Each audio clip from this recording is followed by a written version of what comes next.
All right, everyone, welcome back to the Be Fit podcast. I'm your host, Conor Murphy, here joined with no one. It's just me.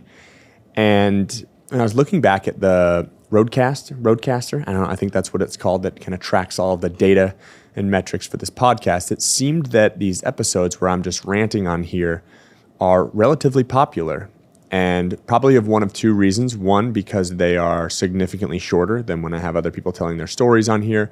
But two, I feel like maybe we get some haters in here and they're like, oh, this guy's just going to talk. I want to listen to what he has to say, and then send it to my friends and be like, this guy's an idiot. I don't know. Maybe it's the case. Maybe it's not. However, let's talk about some lessons that I've learned so far in 2024 with some of the experiences that have happened. And the first thing that I need to do is I usually stand pretty true to my word, meaning that if I say something and I really mean it and I'll fight against it, right?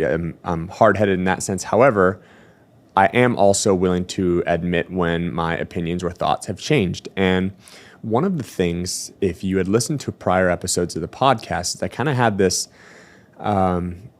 like self-epiphany about this quote. And the quote, I believe, goes, "The man who enjoys the journey will walk further than the man who, only wants the destination." And I was like, yeah, okay, maybe, but the goal isn't necessarily the journey, or, it's not just to love the journey. I mean, that's obviously an important piece of it. But, if you are very goal focused, you might find a more efficient way to get there than just walking. And it's really just, it's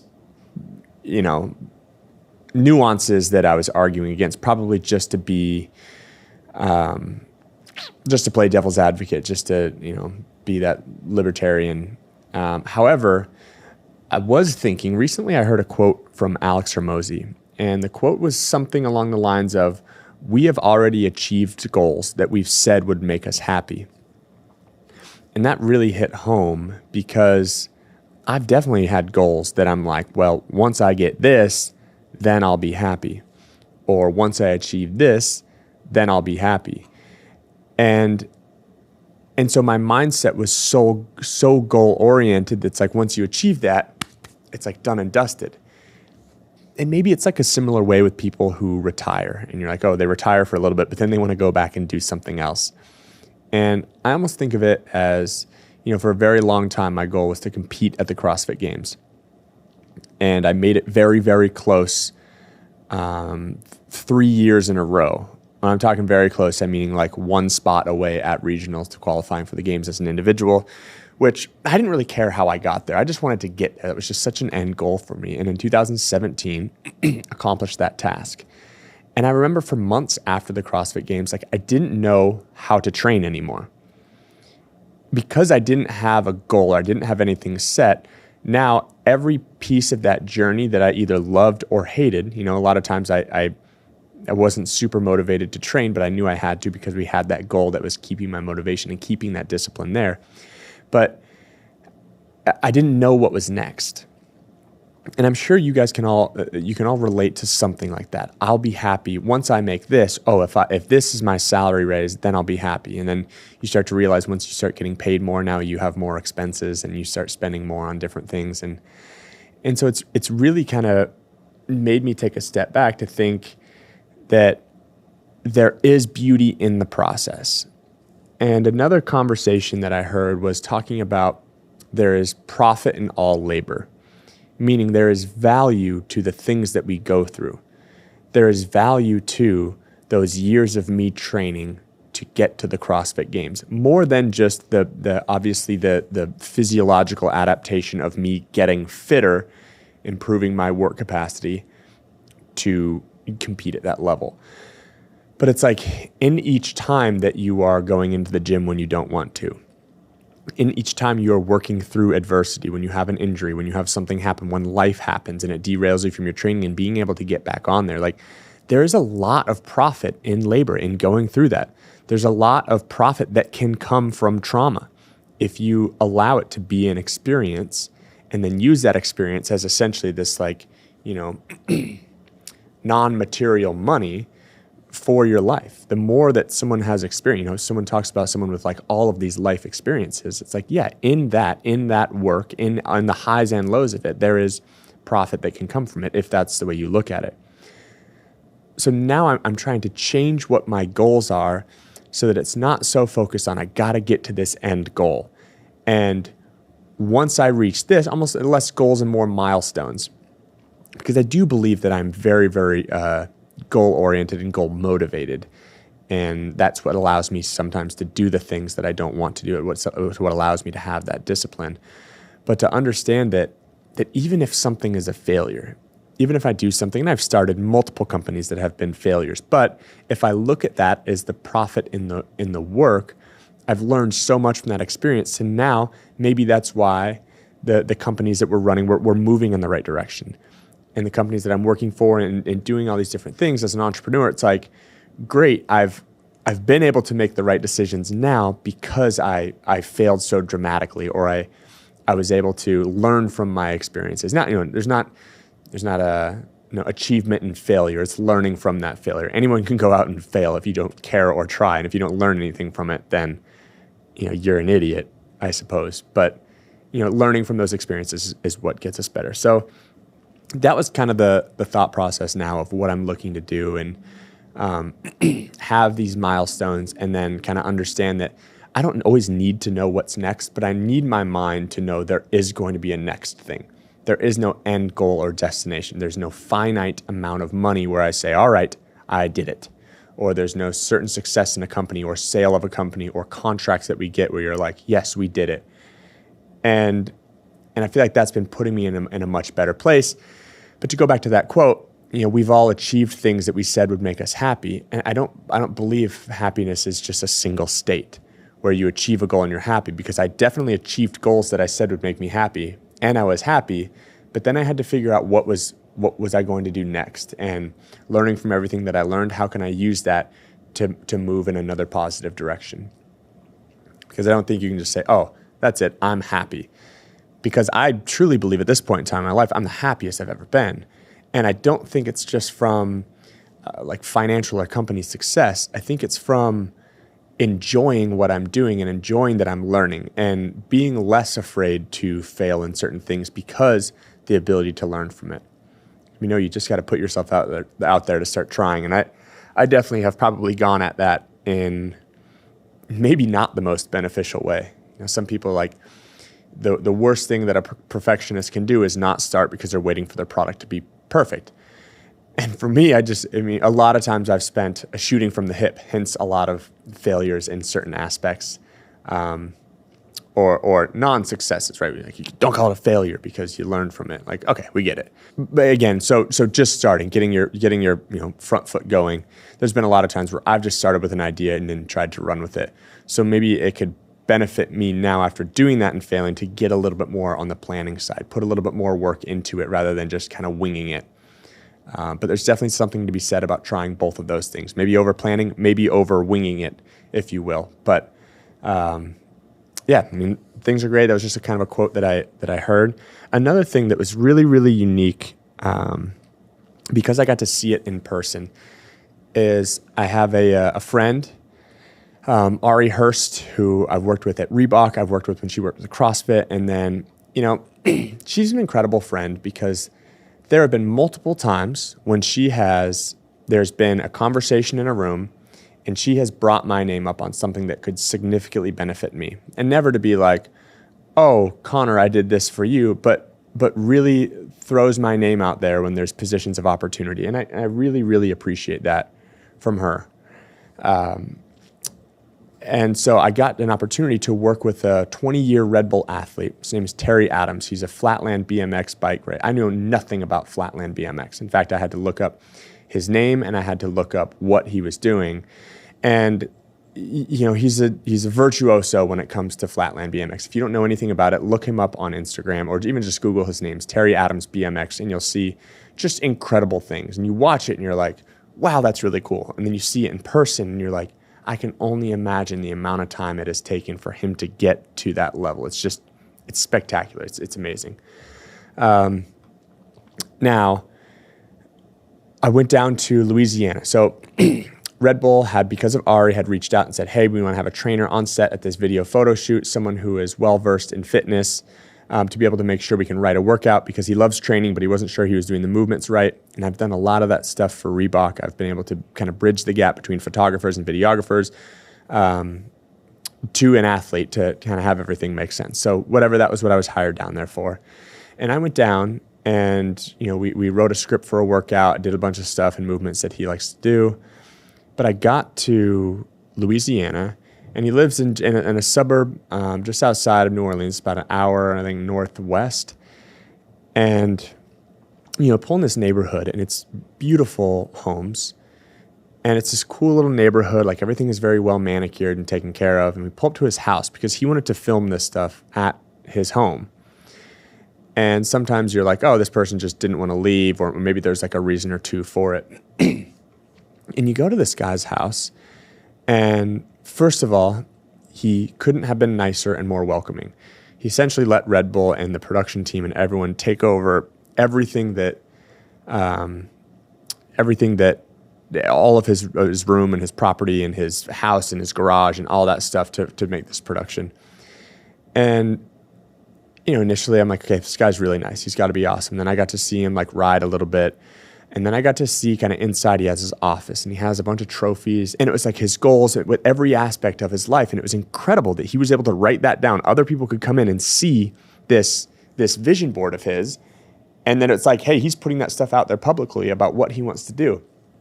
But the more I got to talk to him, the more I got to meet him. He's married to his best friend.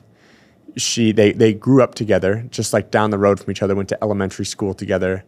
They have a son who I believe is 5 years old.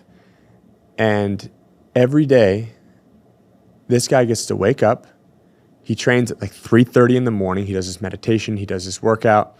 And then he's on his dad duty. And then his wife gets to go to the gym, who trains at a CrossFit affiliate down there. And then she comes back, and it's like, and he gets to ride his bicycle, which for some of you, you're like, oh yeah, like wouldn't you get a real job? Like this guy's made generational wealth from being so good at riding a bicycle and taking that to other aspects of his life. It was just incredible, his dedication to craft, but also seeing the happiness that he has and the simplicity in life.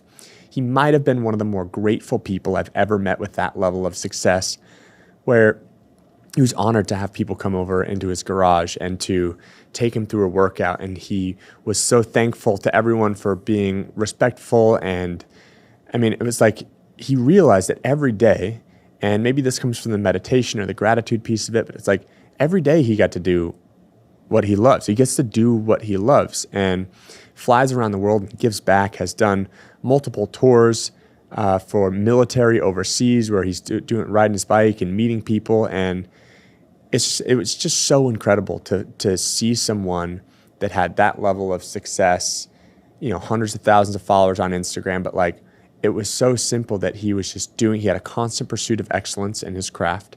I talk about virtuosity, doing the common uncommonly well, and just absolutely loved his life. And you could see it fermented from him. And then like after we did this whole fitness video shoot and we were doing all sorts of stuff, and he like listened and was just an amazing person to work with. Then he's like, oh, we're going to do like a 30-minute freestyle ride. He has this big slab out in the back of his property.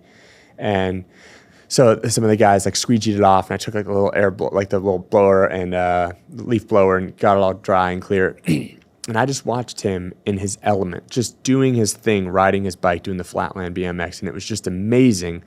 But I think for me, it was even cooler that like he had all of this happen from something that he realized as a small child, that's like a middle school person, being like, I want to be so good at this, I can do this the rest of my life. And that amount of passion and energy is what I want to be around.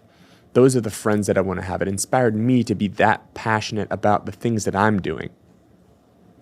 I've always said, I don't care what someone does as long as it's like it lights the fire inside them.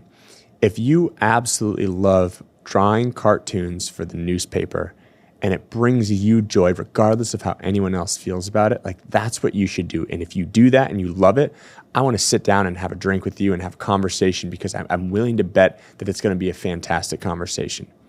You can't be negative if you're doing what you love. And yes, there's highs and lows. And I'm sure that I can't even speak to the highs and lows that Terry has had. And I don't want to either. But the piece of it is it finding something that you love that much and then creating, again, it doesn't have to be that much financial success, but just creating something that's sustainable from doing something that probably no one thought could be a career for him.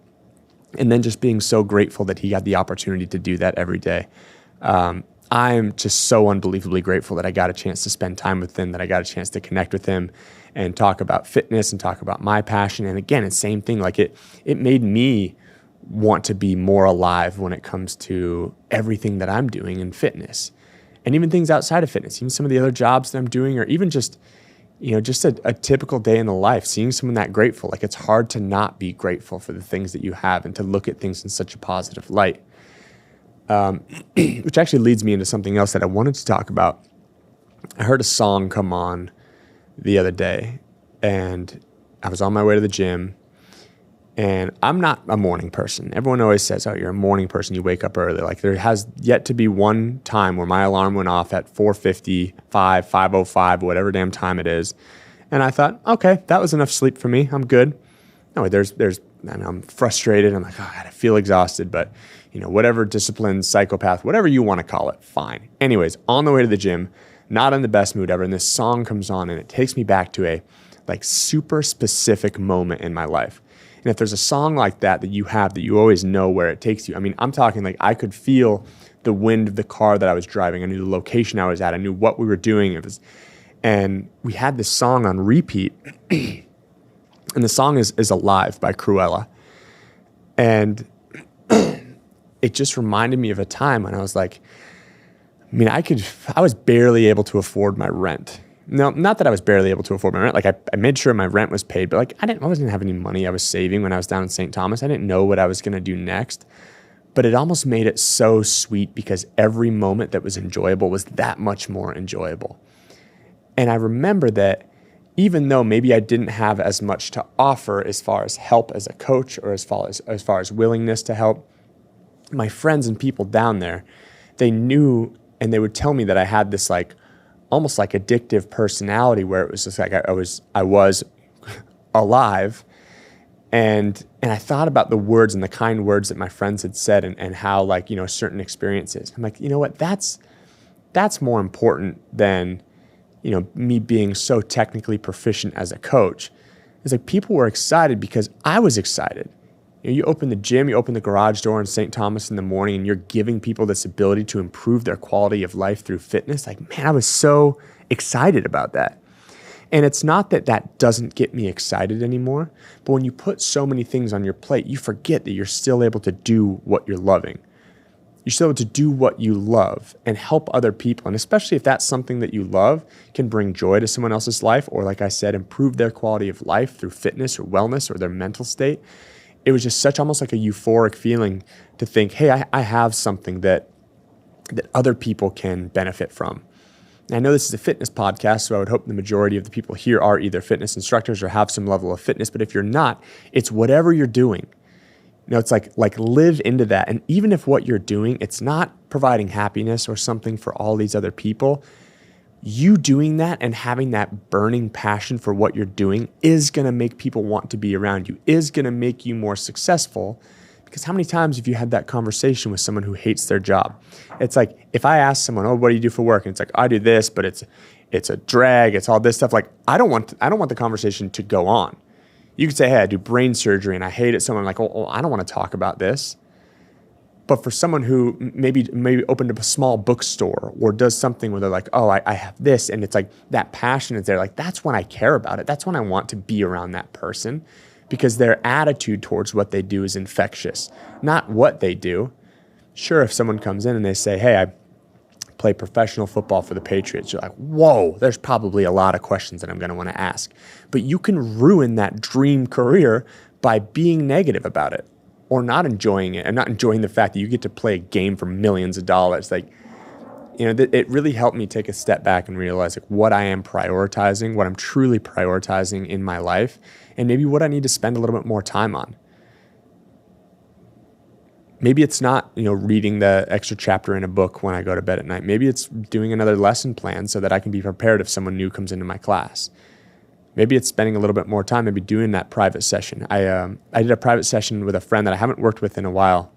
her name's Amanda, yesterday. And even the small improvements she was able to make, it was so fulfilling for me that it was just like such a cool and incredible thing. And I usually tell this to my private clients because not all the time am I super stoked to work for another hour after I work out or whatever time it is. But after every time, I'm like, I'm definitely getting as much, if not more, from that experience, from that exchange than these people are. And it's a really, really cool thing, just having passion in what you do. I completely sidetracked. I had a list of things, but we're going to move on. One, so I started ordering raw milk from Dutch Meadow Farms in Philadelphia. Not Philadelphia, Pennsylvania, Philly. Okay, we're good. Geography. I'm not connected or tied to them at all. However, I like to drink whole milk because of the macronutrient value, and sometimes I don't eat enough food during the day. So to have, a quart of milk at night or in the evening, it helps me get my caloric intake up, blah, blah, blah. There's 2,650 calories in a gallon of whole milk.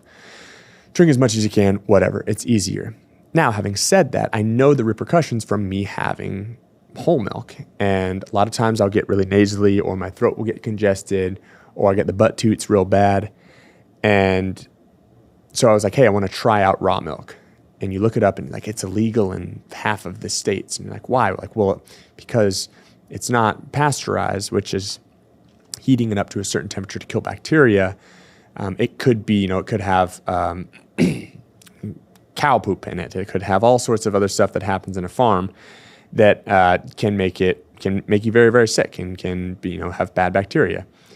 But I would imagine if you trust a farm to do the right thing, very similar to how you trust a restaurant, you're not going back into the restaurant and being like, hey, let's make sure that, the raw chicken doesn't touch the vegetable table where you're cutting up for a salad. Like, okay, we trust them. Anyways, don't want to go on too long about this, but I got some eggs from there. They are the most delicious tasting eggs. They have like the orange yolk and it's just like, they just taste, you're like, these are better eggs. You don't need to have, you don't need to be a sommelier of egg in it. Like you eat it, you're like, this is better than these raw ones that are, stamped that all are the exact same size. In the raw milk, I got zero reaction. Didn't get congested. I didn't have any of the normal reactions that I had. And I was like, maybe there's something to this pasteurization process that might not be the best for us. This is not medical advice, but Dutch Meadow Farms, you have to order $50 worth and it takes you a little bit they deliver it to your home. Might be a little bit more expensive, but I encourage you, if you have, not if you're extremely lactose intolerant, if you are, do this at your own risk. But if you are someone that dabbles in milk, try some raw milk. I would recommend this place because I had it and didn't get sick. So maybe it's a good place for you, but it's pretty awesome. And that's all I have to say about that.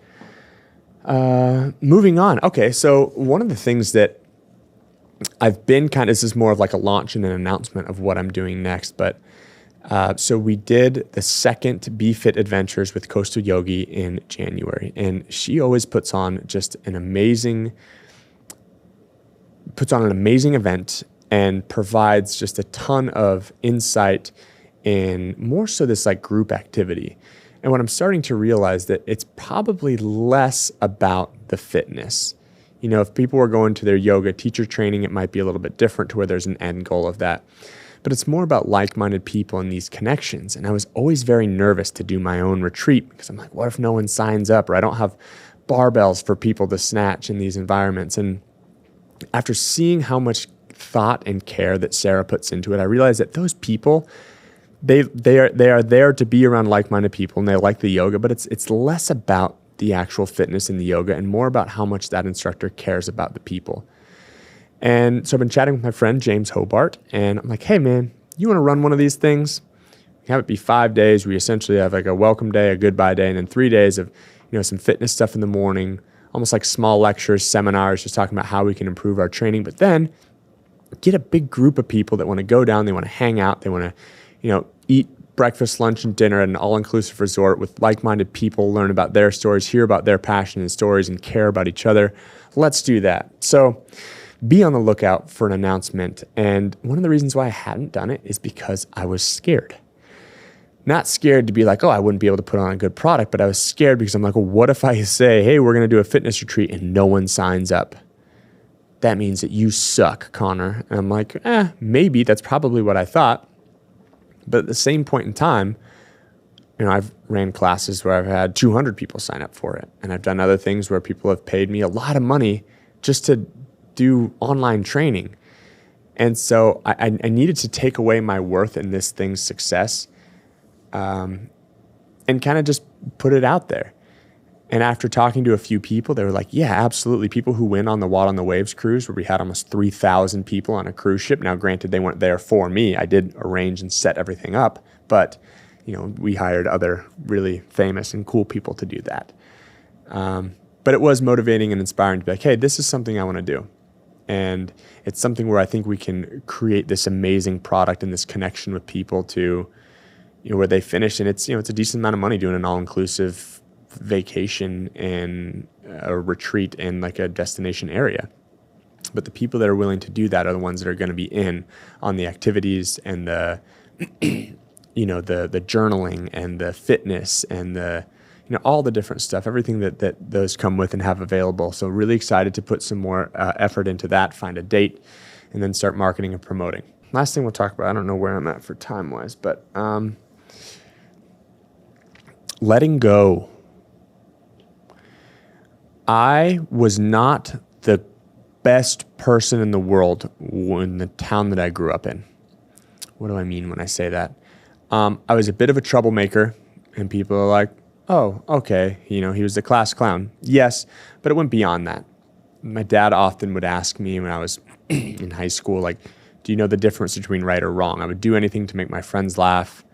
I made a lot of poor decisions, outside of just the doing stuff to make my friends laugh, just to like be the cool person and trying to create this, I don't know, I wanted to be this tough guy that was also successful, but was also funny, but it was also like attractive, but was also tough. And like I wanted to be so many things to impress everyone else.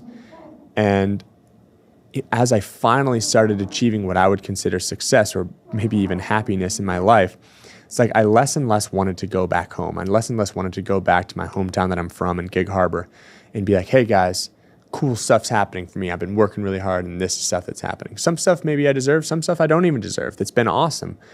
But I got to the point where as I continued and I was happy in my own right, not needing approval from others, like I didn't want to go back and do that. Like there are still people that think of me and the activities that I did in high school and they were like, oh, that guy was a problem child, he was XYZ, and it'd be really cool to sit down and have a conversation with them and tell them all the incredible things that I've gotten the opportunity to do. It's like, I was able to run the Boston Marathon 2 years in a row, raising money for a kids foundation. I was able to, compete with the team at the CrossFit Games. I just did a photo and video shoot for Red Bull. I got sponsored by Reebok. There's been all these incredible things that I've gotten the opportunity to do, but it's like it was less appetizing for me to want to do that as I started getting happier with what was going on in my life. And it kind of brought it back to I didn't necessarily need an approval. And a lot of times when I would talk with some of my friends and some people that maybe weren't necessarily my friends, every time it's been I left when I was 17, 18. And so that was like half of my life ago. And a lot of times people just want to bring up old stories. It's like that's all they want to talk about. It's, oh, you remember when, you stole the McDonald's sign from McDonald's? I remember when you got caught drinking, throwing a party at your house. Remember when all this stuff? And I'm like, yeah, like I remember that. Not as much as you do, clearly, because of the conversations we're having and how much you're thinking about it. But after a few of those, I'm like, maybe those aren't people I need in my life. Maybe those aren't people that I need to impress. It's like they just wanted to bring up those old stories about behaviors. And I hate being like, oh, I was that person. I'm not anymore. I'm like, it's all a curve. And I tend to be, I'm fortunate to be, super happy with where I am now, but needing to prove less. It's the same thing. I always wanted to be tough. And then when I feel like I got a couple credentials that would make me tough, I cared so little about wanting other people to think I'm tough. And then I just wanted to be, liked and nice. And the more that stuff happened, like the more that I wanted to get something, the further away I would get from it. So it started allowing me to kind of let people go, and even some friends, even people that I considered friends that just wanted to relive in that moment where maybe they were a step above me, or maybe I just, maybe we didn't have any new memories, but they definitely seemed more concerned about what I used to do than what I was currently doing.